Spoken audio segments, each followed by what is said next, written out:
आज Patna engineering college के इतिहास में बहुत बड़ा दिन है। पूरे बिहार में हमारे ही कॉलेज से टॉपर बना है और वो है रतन त्रिपाठी। हाँ जी, रतन का फोन है। उसने पूरी यूनिवर्सिटी में टॉप किया है। सच? इंजीनियर बन गया है अब वो। ये तो बहुत खुशी का बात है। बात कीजिए। हाँ बेटा। प्रणाम। चुप जियो। आखिर वीना ने मुझे इंजीनियर बना ही दिया माँ। हाँ बेटो, सच वीना ने कर दिखाया। ले, अपने बाबूजी से बात कीजिए। हेलो बाबूजी, हमने टॉप किया है कॉलेज। बस अब तू जल्दी से आजा बेटे, हाँ, ताकि इसके बाबूजी से बात करके तेरी शादी की तारीख पक्की करा दे।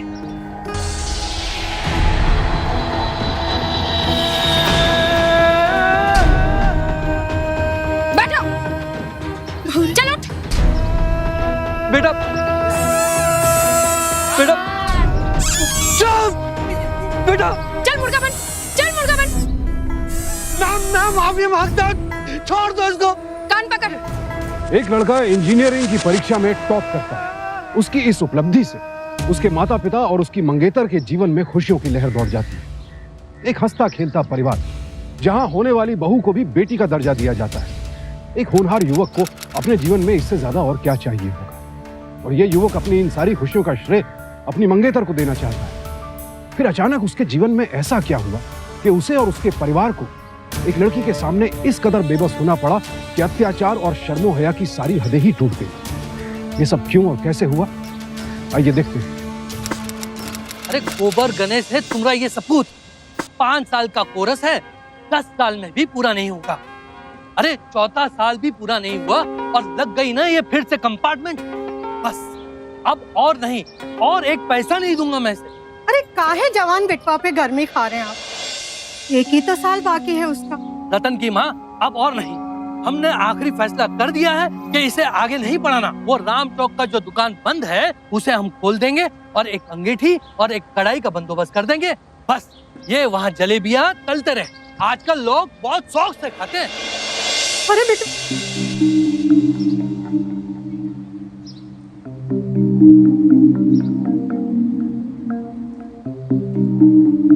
पढ़ाई वढ़ाई तो उसके बस की बात है नहीं। अगर ऐसे ही चलता रहा ना तो इसके घर वाले इसका रिश्ता तोड़ देंगे उसके साथ।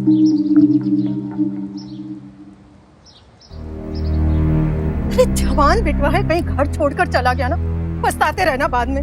हमें बचा लो वीना। हम राम चौक पर बैठकर जलेबियां नहीं तलना चाहते। हमारा सपना है कि हम एक कामयाब इंजीनियर बने। तुम्हारा नहीं, हमारा सपना है। लेकिन बाबूजी ने तो पैसे देने से ही मना कर दिया। आखिरी साल बचा, पता नहीं कैसे होगा। घबराओ मत, आगे की पढ़ाई के पैसे तुम हमसे ले लेना। तुम काहे दोगी? तुम काहे दोगी? अरे ये लड़कियों की तरह नखरे मत करो। हमारी सगाई हो चुकी है। अगर हमारी शादी हो गई होती तो हमसे पैसे नहीं लेते। देखो, हमने शादी के लिए कुछ पैसे जोड़ कर रखे और बाकी हम वकील साहब से ले लेंगे, जिनके यहाँ हम काम कर रहे हैं। नहीं नहीं, हमें पढ़ाई जरूर करनी है, लेकिन तुम्हारे पैसों से नहीं करनी। ओहो, जिद मत करो अब रतन। हम तुम्हारे सुख दुख के साथी हैं ना। अगर कल हम पे कोई विपत्ति आ पड़ी तो तुम हमारा साथ नहीं दोगे? कैसी बातें कर रही हो? एक बार इशारा तो कर, हम दौड़े दौड़े तुम्हारे पास चले आएंगे। अच्छा, और वो इशारा कौन सा होगा? वो हम क्यों बताएं? तुम्हारा इशारा है, तुम ही बताओ। सच्ची कहते हैं बाबूजी, बिल्कुल गोबर गणेश हो तुम। अच्छा देखो,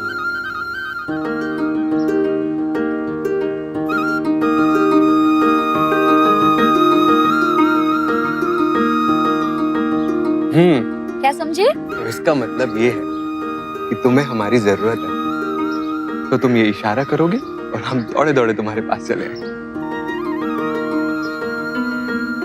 वीना दीदी आपको बुला रहे हैं।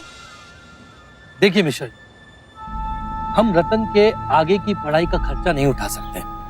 फिर कौन सा उससे नौकरी करवानी है, और वैसे भी वीना बिटिया के साथ तो रिश्ता तय हो ही गया है, तो क्या करेगा पढ़ाई करके। लो, वीना बिटिया आ गई। अब ये वैसे भी आपके घर का अंदरूनी मामला है, अब इसमें हम दखलंदाजी नहीं कर सकते। पापा, ये आप क्या कह रहे हैं? रतन अपनी आगे की पढ़ाई पूरी करेगा और उसका सारा खर्चा हम उठाएंगे। अरे काहे अपना पैसा बर्बाद कर रही है इस निखट्टू पे? पछताओगी। बाबूजी, हमें रतन पर पूरा भरोसा है। हमने अपने मन में रतन को अपना पति मान लिया।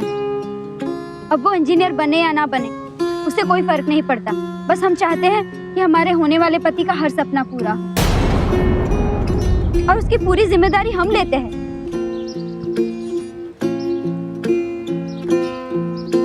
वीणा का निस्वार्थ सहयोग मिलते ही रतन जी जान से इंजीनियरिंग की डिग्री हासिल करने की तैयारी में जुट गया। वो दुनिया और अपने परिवार के सामने साबित करना चाहता था कि वीणा का उस पर यूं विश्वास करना गलत नहीं था। उधर वीणा भी अपनी जिम्मेदारियां बखूबी निभा रही थी। वो घर के साथ साथ रतन के माता पिता का भी पूरा ख्याल रखती थी। वीणा, साहू को पसंद नहीं है, काहे दिन में पड़ी रहती है वहाँ पे? तुम्हारे अभी ब्याह नहीं हुआ उससे, जरा अपने घर पे भी ध्यान रखा कर। और कहीं ना कहीं वीणा के भाई प्रीतम को भी ये बात खटक रही थी। हालांकि वो दोनों ही खुलकर तो सामने कुछ नहीं बोल रहे थे, लेकिन हालात कभी भी उनके दिल में दबी इस चिंगारी को हवा दे सकते थे। माँ जी, रतन का फोन आया था। उसने कहा उसने अपने सारे पुराने एग्जाम पास कर लिए हैं। तो फिर फेल हो जाएगा, कुछ नहीं हो पाएगा उससे। बाबूजी, आपको ऐसा नहीं बोलना चाहिए। वो वहाँ पूरी मेहनत कर रहा है। देखो, सोच समझ के बोला करो। बेटे का खर्चा उठा रही हो, इसका ये मतलब नहीं कि तुमने हमको खरीद लिया। कितने बार कहे हैं कि अपने घर में रहा कर। चल यहाँ से, चल। ये लोग तुम्हारा ब्याह रतन के साथ होने ही नहीं देंगे। काहे कि अब ना वो इंजीनियर बन गया, इंजीनियर। चल यहाँ से, चल।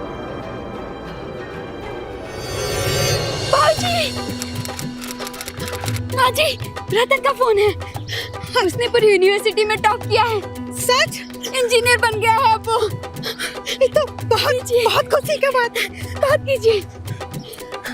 हाँ बेटा। प्रणाम। चुप जियो। आखिर वीणा ने मुझे इंजीनियर बना ही दिया माँ। हाँ बेटा, सच वीणा ने कर दिखाया। ले, अपने बाबूजी से बात कीजिए। हेलो बाबूजी, हमने टॉप किया है कॉलेज। गोबर गणेश नहीं रहे बाबूजी, अब हम इंजीनियर बन गए। हम जानते हैं और ये भी जान गए हैं कि वीणा बिटिया का यकीन हमारी जीत से बहुत ही बड़ा था। बस अब तो जल्दी से आजा बेटे, हाँ, ताकि इसके बाबूजी से बात करके तेरी शादी की तारीख पक्की करा दे। ठीक है बाबूजी। अपनी माँ से बात कर। हाँ बेटा, कब आ रहा है तू? बस कुछ दोस्तों से मिलना, फिर दोपहर वाली गाड़ी पकड़ के मैं घर ही आता हूँ माँ। ठीक है बेटुआ, हम और वीणा तुझे लेने आएंगे स्टेशन पर। ठीक है माँ। लेकिन देख, ख्याल रखना और ठीक से आना। हाँ? प्रणाम माँ।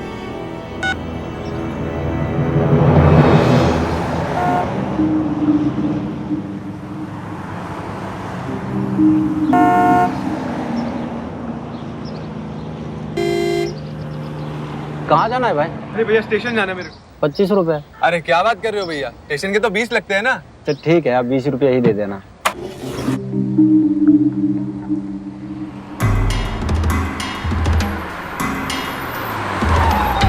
स्टेशन? हाँ भाई, स्टेशन ही जा रहे हैं।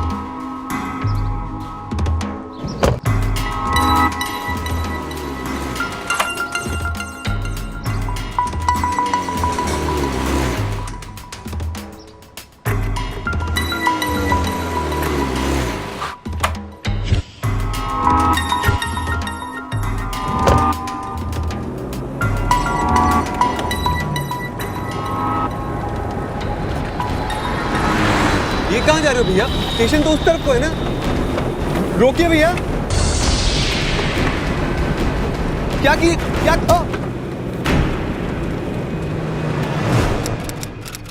हुआ? पता नहीं आया क्यों नहीं अभी तक। यही गाड़ी का तो नाम लिया था। क्या करे समझ में नहीं आ रहा। पड़ गया होगा कहीं अपने आवारा दोस्तों के साथ। फुटानी बहुत है ना बड़े साहब का। अब तो इंजीनियर भी बन गया है। अरे आप भी अजीब बात करते हैं। 6 घंटा हो गया गाड़ी को गए और आपको तो कोनो चिंता ही नहीं। ऐसा कुछ होता तो फोन करता ना हमको। क्या ये पता कीजिए। ठीक है, देखते हैं।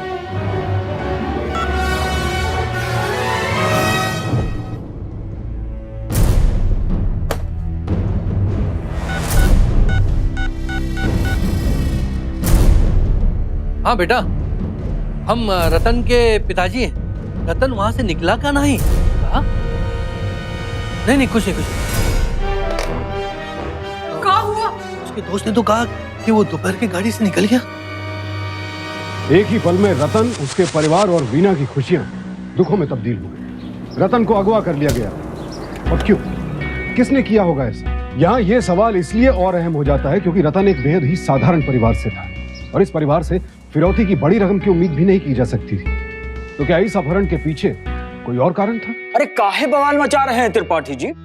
अभी तो 8 घंटा हुआ है ना, कम से कम 24 घंटा होना चाहिए। समझ रहे हैं ना कि हम क्या कह रहे हैं? जैसे ही हमको पता चलता है, कोई रिपोर्ट मिलती है तो हम आपको इन्फॉर्म कर देंगे। जाइए।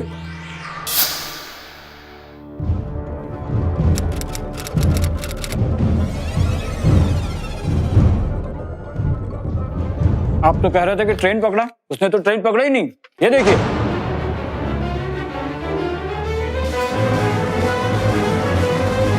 तो गया तो कहाँ?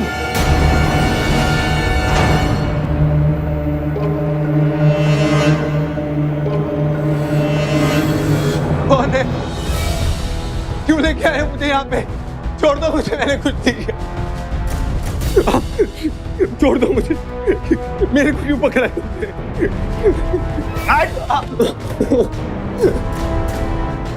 कौन? काहे सता रहे इसको? हाँ, खेलना बंद करो इसके साथ। भैया खेल कहाँ रहे? इसका तुम स्वागत कर रहे हैं। हमें माफ कर, हमने कुछ नहीं किया। आप क्यों लाए हमें? काहे घबरा रहे हो? हाँ, बढ़ो। प्लीज, मैं आपके पैर पड़ता हूँ, मुझे जाने दीजिए। मेरे बाप का 2 दुकान और एक, अगर आपको पैसा चाहिए तो वो दे दे, मुझे जाने दो यहाँ से। मैंने कुछ नहीं किया, मैं तुम्हारे पैर पड़ता हूँ। सुन तो, सुन, एड्रेस क्या है तेरे घर? राम चौक से अगर आप सीधा जाएंगे, वहां से सीधे रास्ते पे एक मिठाई की दुकान है, वहां से दाएं हाथ को मुड़ेंगे ना तो 4था घर है।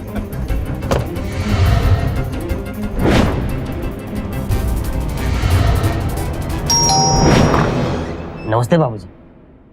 जी आप? जी हमारा नाम बब्बन है, रतन के दोस्त। आप पटना कॉलेज में साथ में रहे थे। वो कहा है कि कुछ निजी कारणों से हम अपना पढ़ाई छोड़ दिए, लेकिन एक दिन अखबार में पढ़े कि रतन इंजीनियरिंग में टॉप मारा है।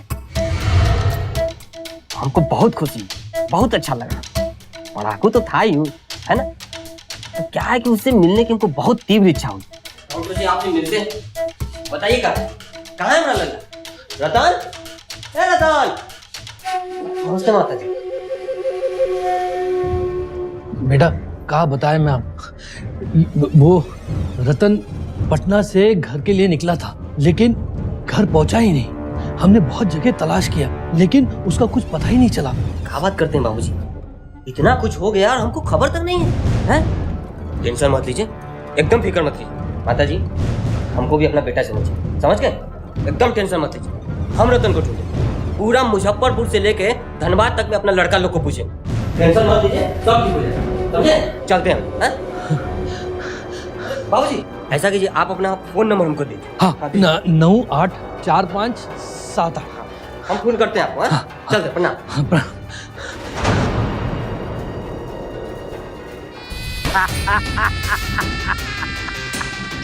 कौन बचा है जो ही बचेगा? ससुरा।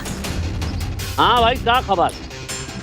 ये लीजिए भैया, वो जो मधुबनी में व्यापारी को दबोचे थे ना, हाँ, तो परिवार वालों ने दिया। देखा हो, ये सब काम ना बकलौल की तरह न किया करो, यानी दिमाग का यूज करो, दिमाग का, समझे? आजकल पुलिसिया लोग बहुत सतर्क हुई गवाह है। जान तो हम क्या कहता हूँ, हमारी छवि भी साफ रहे और ये काम भी न छूटे ससुरा। अब चुनाव भी तो जीतना है ना। अरे भाई, पहले ऐसे ही लूटते थे, अब विधायक बन के लूटेंगे।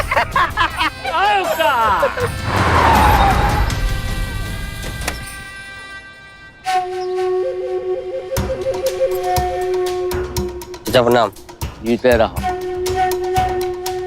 सब खबर निकाल लिए। जो लौंडा है ना, ठीक है, बहुत पैसे वाला है, इंजीनियर भी बन गया है, समझे? बाप का 2 दुकान है, 1 कोठी, समझे? मतलब के मामला पूरा एकदम क्लियर। बताइए क्या करना। अरे बुढ़बा नेक काम में देर काहे की? हाँ, लग जाओ काम पे, जाओ।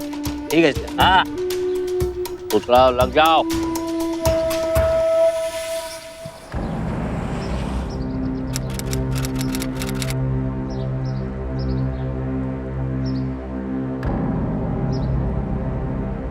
मिल गई शादी तुझे, बना दिया रतन को इंजीनियर। ना ही हम उसे वहां भेजते और ना ही ये दिन देखने मिलता। ये सब ये लड़की की वजह से हुआ है। ये कहाँ अनाप शनाप बोले जा रहे हैं आप? इसमें एक कौनो गलती नहीं है। देख लिया इनका नाटक। हम तो पहले से ही कर रहे थे ये लोग अपना बेटा का ब्याह तुमसे नहीं कराने वाले हैं, और अब देखो नया नया तमाशा कर रहे हैं। हमको तो पक्का यकीन है कि यही लोग अपना बेटा को छुपा के रखे हुए हैं। तू चल यहाँ से, चल चल चल। हम उसका इंतजार करेंगे। अच्छा ठीक है, चल हमने पहले। उसका वादा किया था, हम उसका इंतजार करेंगे पापा। हाँ, तो ये है मेहमान हमारे दामाद। अरे शर्मा कह रहे हैं, हम आपके ससुर हैं, बूझे? अरे रे, कितना मारे बे, हाँ? चेहरा बिगाड़ दिए। अब हमारी बिटिया से माफी तुम्हें लोग मांगना। पंडित जी, अब बेसी ताम झाम छोड़िए और जल्दी से ब्याह निपटाइए, समझे जी? ताकि हमारे मन को भी शांति मिले। हाँ?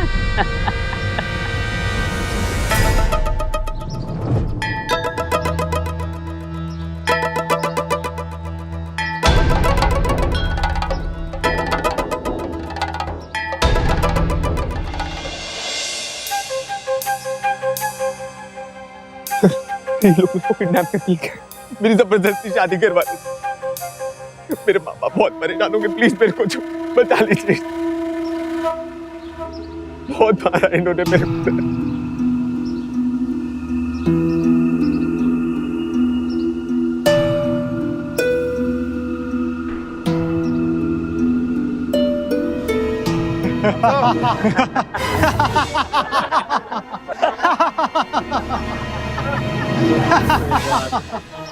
विचलित मत हो मेहमान जी, यहाँ पर ऐसा सब कुछ होता रहता है। वैसे तुम्हें प्राउड होना चाहिए कि तुम पिंटू भैया के दामाद बनने जा रहे हो। अब तुम नई नवेली दुल्हन की तरह नखरे दिखाना छोड़ दो। जाओ, जाकर बैठ जाओ, जाओ जाओ जाओ जाओ।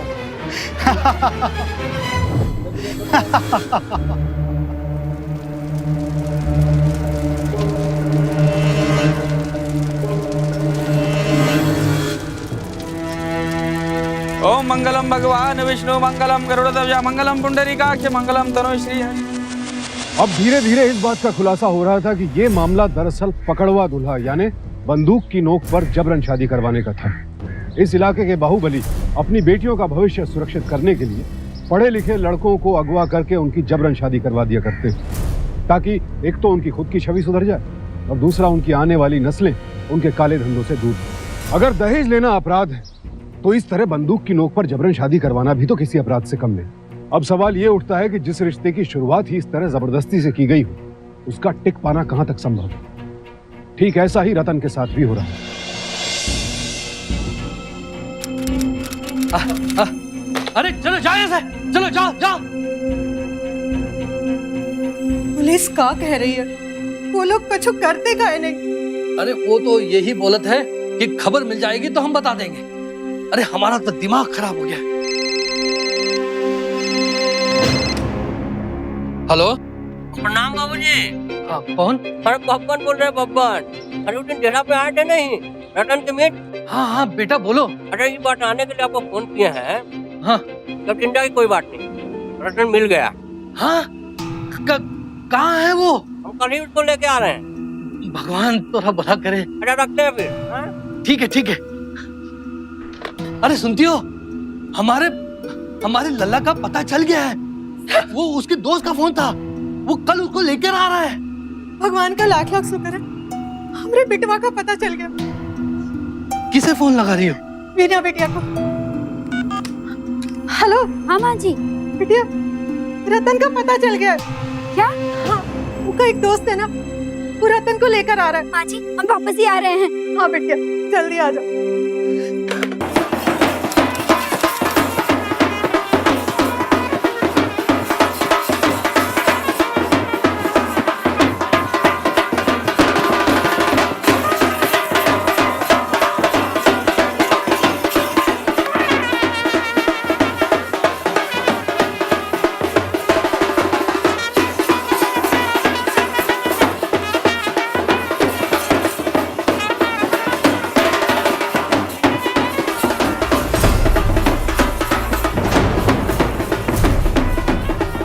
ये क्या तमाशा है? तमाशा? अरे बाबूजी पहले अंदर चलिए, फिर बताते हैं क्या तमाशा। अरे चलो चलो सीमा, चलो चलो चलो बाबू चलो।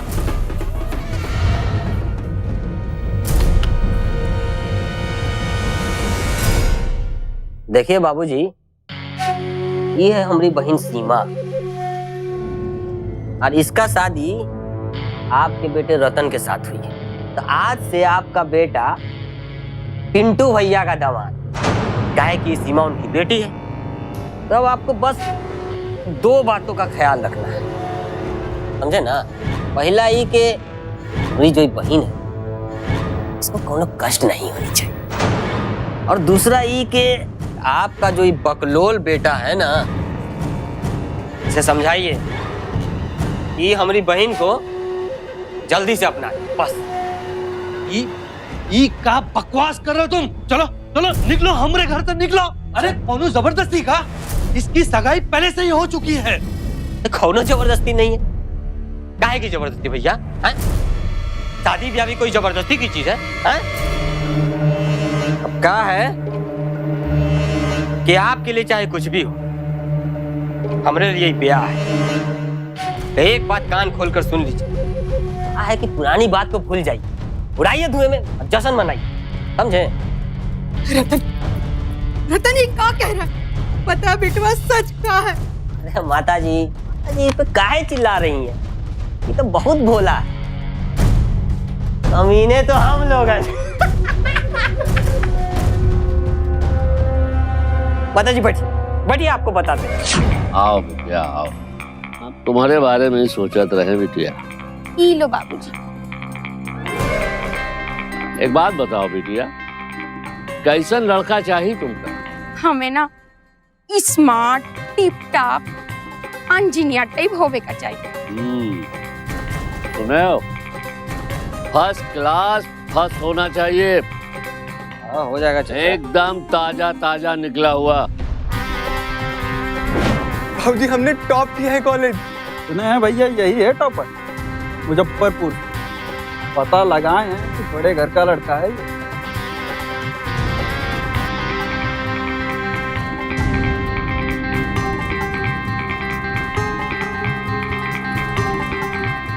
तो ये थे आपके बेटे की कहानी, बुझे? तो एक बात आप लोग कान में तेल डालकर सुन लीजिए। हमने अपनी बहन से कह दिया कि अगर ये घर में तनिक सा भी परेशानी हुआ ना, तो फौरन हमको फोन लगा। अगर उसका फोन आया ना, तो ये घर के माहौल को हम शादी से मातम में बदल डालेंगे, बुझे? अरे बुझे कि नहीं? ये कैसे हो सकता है? अरे सब हो सकता है बाबूजी।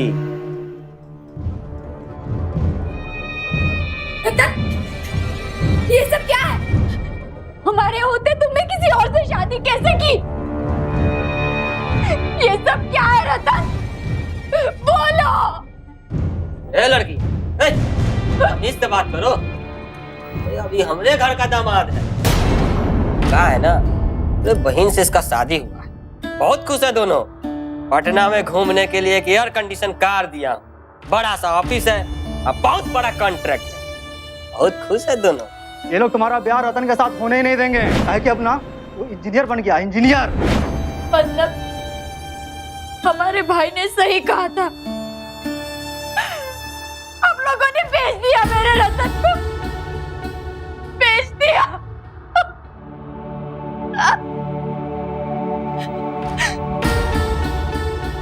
रतन, तुमने ऐसा क्यों किया? क्यों किया?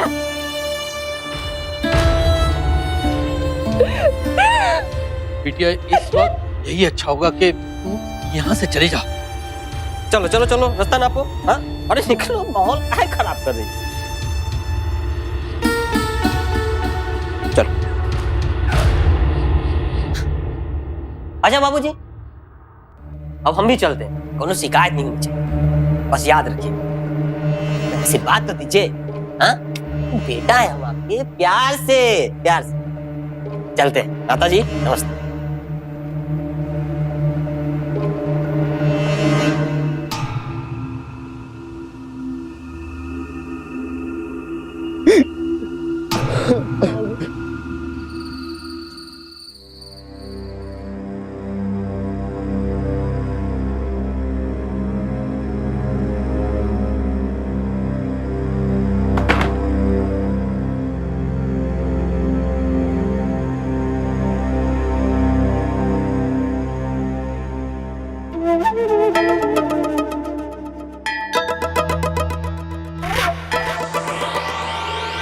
जी काहे शर्मा रहे हो?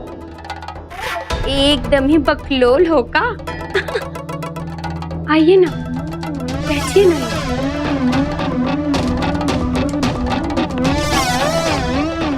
देखो, समझने की कोशिश करो। इस शादी से कोई खुश नहीं रह सकता। उसकी चिंता तुम ना ही करो। एक बार तुम मेरी अदाएं देख लोगे ना, उस चुईया को ना भूल ही जाओगे। तमीज से बात करो तुम। नहीं तो क्या कर लोगे आप? एक फोन घुमाएंगे ना, हेकरी निकल आएगी। वैसे भी दिक्कत ही क्या है, इतने खूबसूरत जो है हम, और सब कुछ आता है हमें। आओ ना पास, आओ ना पास। तुम चाहे जो मर्जी कर लो, जिसको फोन करना है कर लो, लेकिन हम तुम्हारे साथ सुहागरात नहीं बना सकते।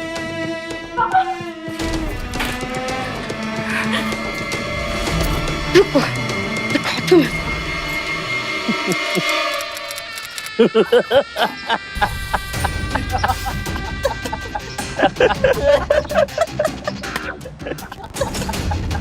कहा दामाद जी, अच्छा लगता है सब आप पर हंसे जा रहे हैं। हमको दिक्कत है तो कहिए ना, हम इलाज करा देते। और क्या?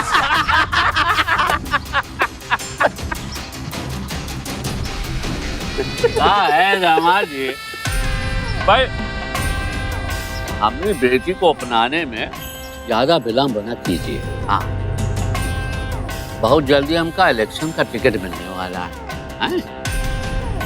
और टिकट मिलते ही रेलवे के सारे कॉन्ट्रैक्ट आपको दिलवा देंगे, और फिर घर बैठे धन नोट छापिएगा। क्यों बब्बर? चाय भी कोई कहने की बात है यार। आप समझते क्यों नहीं? ये सब जबरदस्ती नहीं होता। अरे बुढ़बा, पूछता नहीं क्या तुमका? हम प्यार से समझा रहे हैं, तो सर पे चढ़ के बात कर रहे हो। चचा, यानी प्यार से समझाइए ना, दामाद है मुझे कि नहीं है? देखो दामाद जी, आखिरी बार समझा रहे, ज्यादा ती तो की दो, तुमका तुम कुछ नहीं करे। हाँ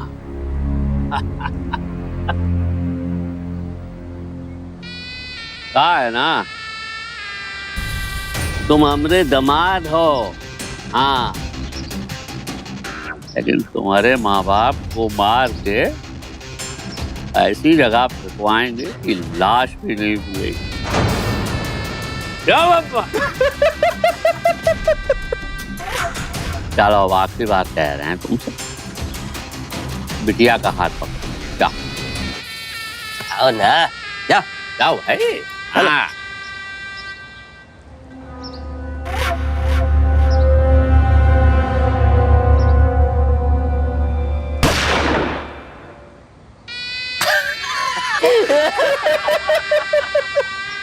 दामाद जी, कौनो इज्जत है कि नहीं?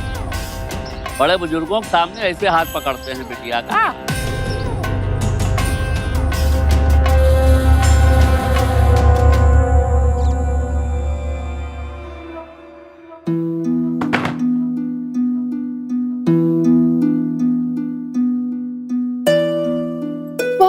खड़े हो जी? आ जाओ ना। देखो, आज ही मैंने आपके नाम का टैटू बनाया है हमने। कैसा लगा? अच्छा लगा ना? आइए ना, एक बार इसको छू के देखिए ना। आइए।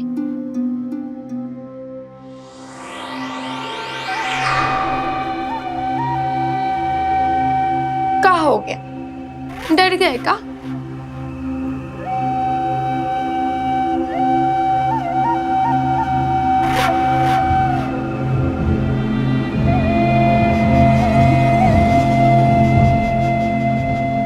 अब मेरे गिट्टन भी खोलिए ना।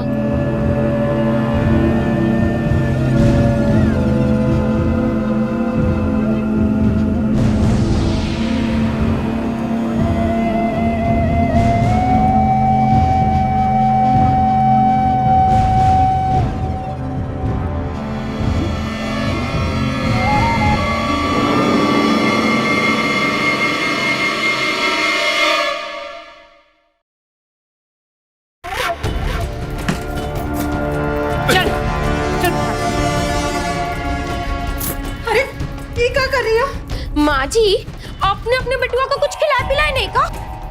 इतनी खूबसूरत बीबी है उसकी, और इससे तो कुछ होता भी नहीं। गौरी, हम तुम्हारे हाथ में होते, तुम्हारे पैर पड़ते। मुझे बचा। अपने बिटुआ को मत सताओ। जाने वाले तुझे भूल गया था? मेरे बाबूजी ने क्या कहा था तुझे? फिर से याद दिलाओ। चल बेटा मेरे बचा साथ। लो। अपनी बात छोड़िए। सुनो गौरी। चल। रतन पर सीमा के जुल्म दिन ब दिन बढ़ते जा रहे थे और उसके साथ साथ इस दर्द के शिकार हो रहे थे उसके घर वाले। हर पल की ये जिल्लत रतन को तोड़ रही थी, पर इस सब के बावजूद रतन ने अपने उसूल नहीं तोड़े। वो सारे जुल्म सहता रहा, लेकिन उसने सीमा के सामने घुटने नहीं टेके। सीमा हर रोज नए नए हथकंडे अपनाकर उसे प्रताड़ित करती रही और आखिरकार एक दिन रतन की हिम्मत जवाब दे ही गई। कान पकड़। उठ। घर की इज्जत का तो लिहाज रखो। क्या कह रहे हो? मैंने कह रहा हूँ ना, अंदर चाहिए। उठो। बिटुआ बिटुआ बिटुआ रुक। अपनी बात तो सुन।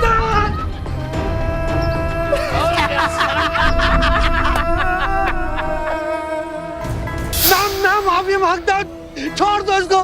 गौरी, हम तुम्हारे हाथ में होते, तुम्हारे पैर पड़ते।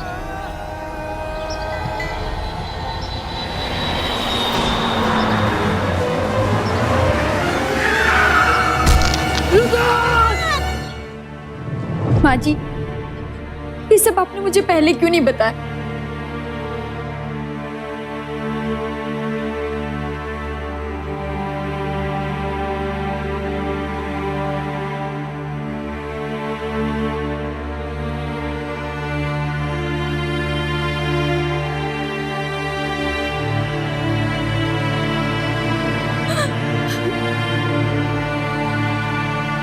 रतन, तुम बिल्कुल मत घबराओ, हम है ना तुम्हारे साथ।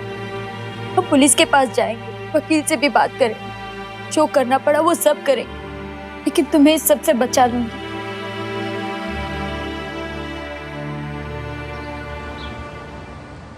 यकीन नहीं होता, अब भी ये सब यहाँ होता है? जी मैडम, केस होता है, केस चलता रहता है, अब बाद में बच्चे कच्चे हो जाते हैं, लोग इस चीज को अपना नसीब मान लेते हैं और भूल जाते हैं। ये सब गलत है। गलत तो है मैडम जी, लेकिन उस लड़के को गवाही भी तो देनी चाहिए।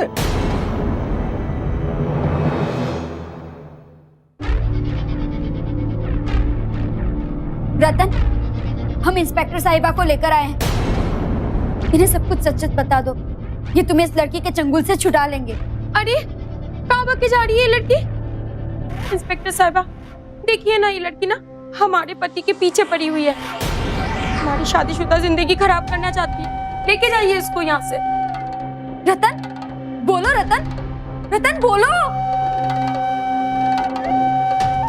देखिए, हम सब समझते हैं, लेकिन जब तक रतन कुछ नहीं बोलेगा, हम कोई भी कार्रवाई नहीं कर सकते। I am sorry.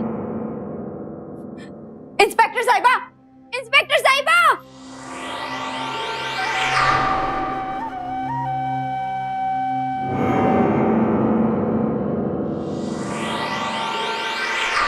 अरे ये क्या कर रहे हो तुम लोग? विजय, हमने तुम लोगों को, छोड़ दो। साला बहुत मौका दिए तुम लोग को, हैं? वैसी होशियारी बगाड़ने लगे हो। पुलिस में चले गए। माता जी बैठो, बढ़िया। हम माफी मांगते हैं ना तुमसे, तो नहीं होगा। एक बात कान खोल सुन लो तुम, जब तक ये मामला रफा दफा नहीं हो जाता है ना, तुम्हारा ही बेटा जो है ये हमरे साथ रहेगा, बुझे? लखान जी भैया। चलो। इसे हम कहीं नहीं ले जाने देंगे, इन्हें कहीं नहीं जाने देंगे। पति को काहे मार रहे हो? अरे कहाँ जा रहे हो? छोड़ो उसे। रतन, रतन, छोड़ो, छोड़ो, छोड़ो उसे, छोड़ो, छोड़ो, छोड़ो।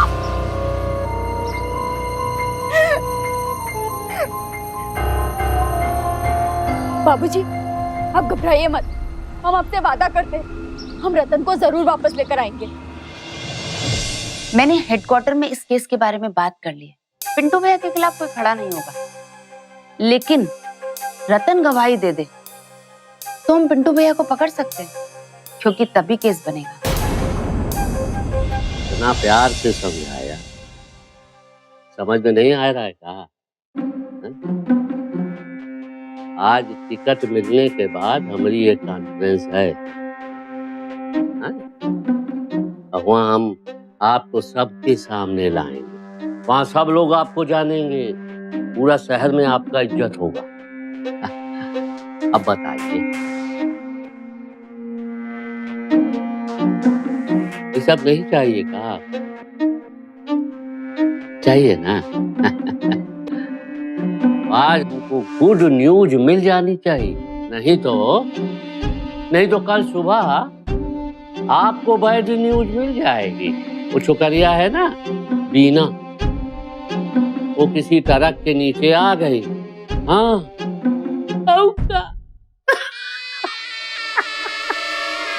बब्बर, क्या हुआ कॉन्ट्रैक्ट का भाई?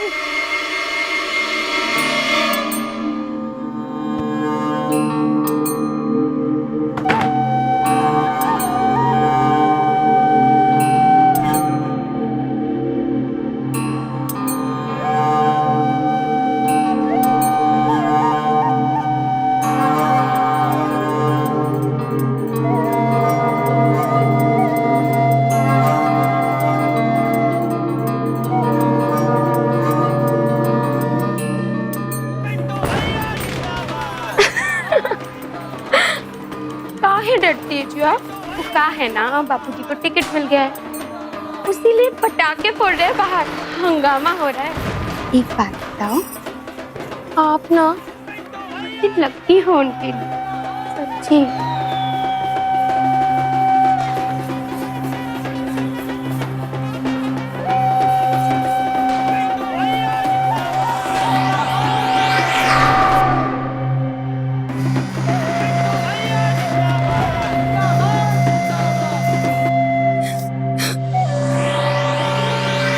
एक मिनट में आता हूँ।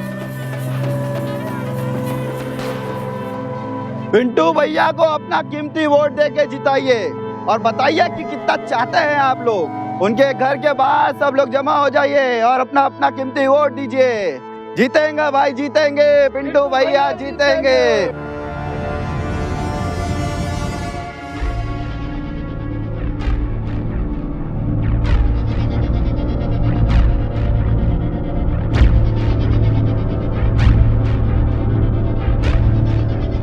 सीमा दीदी जल्दी करो, बाबूजी तुमको और जवाई राजा को बुला रहे हैं।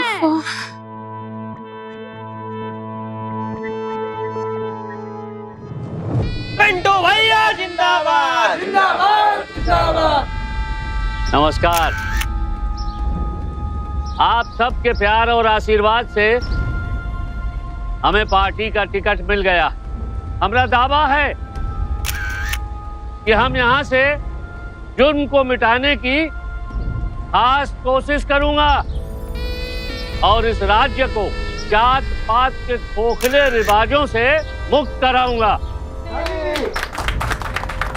और इसकी शुरुआत हमने अपने ही परिवार से की है। अपनी बेटियों का ब्याह अलग अलग जात के लड़कों से करवा के। पिंटू भैया जिंदाबाद, अरे पिंटू भैया जिंदाबाद। हम चाहता हूं कि आप हमारे दामाद से भी मिलें, जो हमारा पूरा साथ देंगे। सबसे पहले हमारे बड़े जमाई शर्मा जी को बुलाता हूं।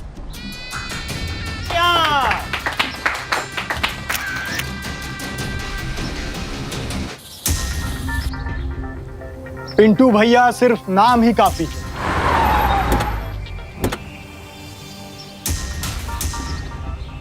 हमारे छोटे दामाद जी को बुलाता हूं, जो अभी अभी हमारे परिवार का हिस्सा बने हैं।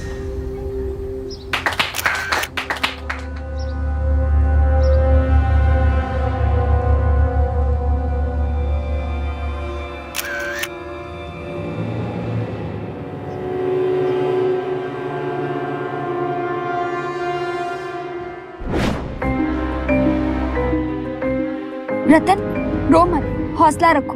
मैं पुलिस के साथ कॉन्फ्रेंस में आऊंगी। तुम बस हिम्मत करके सब सच बोल देना वहां पे। मैं बोलूंगा, जरूर बोलूंगा।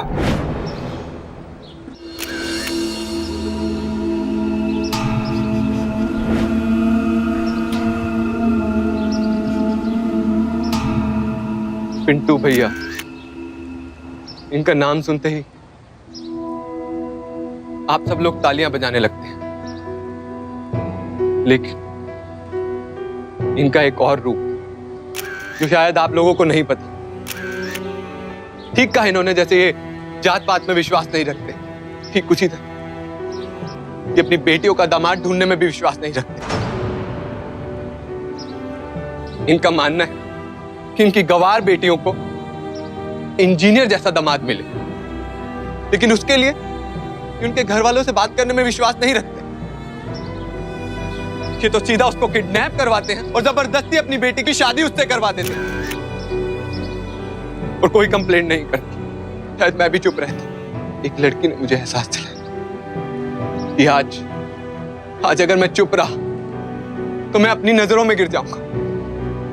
ये पिंटू भैया जो आपका नेता होने का दावा करते हैं, इन्होंने मेरे परिवार को जान से मारने की धमकी देकर जबरदस्ती अपनी बिटिया की शादी मुझसे करवाई, मारा पीटा।